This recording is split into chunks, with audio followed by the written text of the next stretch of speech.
Neraca pembayaran dan kerjasama ekonomi internasional.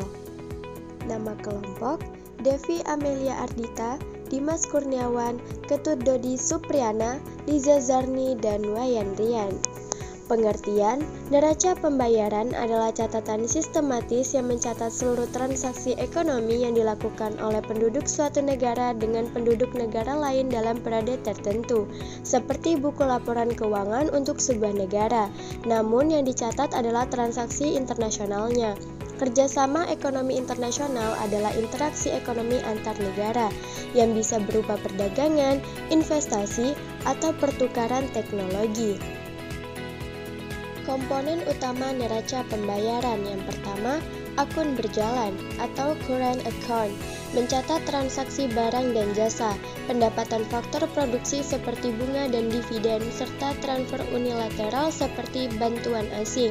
Yang kedua, akun moral dan finansial atau capital and financial account, mencatat transaksi investasi langsung dan portofolio, serta perubahan cadangan devisa. Komponen yang ada di dalam neraca pembayaran. Neraca perdagangan adalah suatu data yang berhubungan dengan perbandingan nilai ekspor dengan nilai impor suatu negara yang terjadi dalam satu periode. Neraca lalu lintas modal adalah catatan yang di dalam neraca yang mencatat setiap pinjaman dari luar negeri atau kredit, serta pinjaman yang diberikan kepada orang lain. Neraca lalu lintas moneter adalah pencatatan yang di dalam neraca yang mencatat tentang perubahan atau pertumbuhan cadangan devisa pada suatu negara. Fungsi neraca pembayaran sebagai bahan pemerintah dalam mengambil keputusan di bidang perdagangan internasional, sebagai data-data keuangan internasional, sebagai bahan pemerintah dalam membuat keputusan atau kebijakan moneter yang dilaksanakan oleh suatu negara, sebagai alat untuk mencatat anggaran yang akan dikeluarkan dalam transaksi internasional, sebagai alat untuk mengukur atau menilai keadaan ekonomi yang berhubungan dengan transaksi ekonomi internasional dari suatu negara.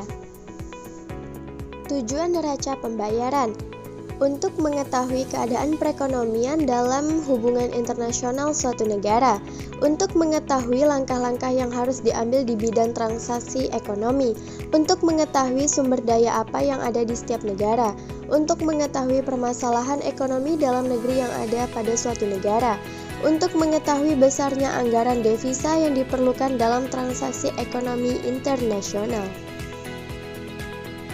Jenis-jenis neraca pembayaran. Neraca pembayaran defisit yaitu neraca yang menunjukkan bahwa nilai impor lebih besar daripada nilai ekspor. Neraca pembayaran surplus yaitu pembayaran yang menunjukkan bahwa jumlah pemasukan dari luar negeri lebih besar daripada jumlah yang harus dibayarkan ke luar negeri.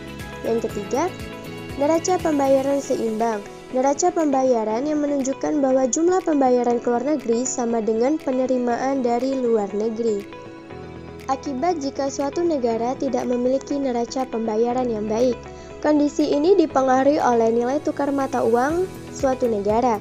Jika neraca pembayaran mengalami defisit, nilai tukar valuta asing meningkat dan nilai tukar rupiah menurun. Sebaliknya, jika terjadi surplus, nilai tukar valuta asing menurun dan nilai tukar rupiah meningkat. Sistem pencatatan pada neraca pembayaran. Debit, bertambahnya kewajiban atau utang penduduk suatu negara untuk melakukan pembayaran terhadap penduduk negara lain. Kredit, bertambahnya hak penduduk suatu negara untuk menerima pembayaran ini penduduk negara lain. Perlu diingat, jika sisi kredit lebih besar dari sisi debit, maka neraca pembayaran mengalami surplus. Sebaliknya, jika sisi debit lebih besar dari sisi kredit, maka neraca pembayaran mengalami defisit. Kesimpulannya, neraca pembayaran sangat penting untuk dimiliki suatu negara, karena dengan neraca pembayaran maka suatu negara bisa mengukur besarnya arus dana dari luar negeri, baik dana yang keluar atau dana yang masuk. Keluar dan masuknya dana transaksi ekonomi internasional menandakan bahwa sektor keuangan suatu negara berjalan dengan semestinya. Neraca pembayaran bisa menjadi indikator yang mempengaruhi tindakan pelaku pasar. Sekian, terima kasih kepada semua yang telah menonton.